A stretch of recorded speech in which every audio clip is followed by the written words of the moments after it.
Idol, ang whey protein ba, kailangan tinitake after workout or tinitake ba siya everyday? Ang sagot ko dyan, whole foods. Pag kumain tayo, may protein. Di ba yung ulam natin? Protein yun. So kung hindi tayo makakain ng may protein, saka lang natin is-supplement ng whey protein. Ang creatine, mahirap kunin kasi napakaraming meat para makuha yung 5 grams a day.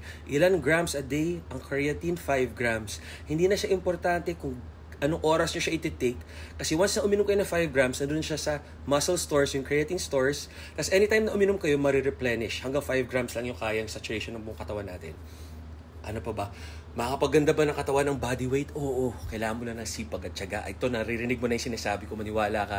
3 years ako puro body weight bago ako maging commercial model. Yung sa background ko yung ibang hunks, nakikita yung abs ko. Nag-weights na lang ako nung hunks na ako, yung may bakal talaga. Dati push-ups lang, pull-ups, ganun. Kaya naman kung gusto. Pag ayaw, dami palusot, di ba?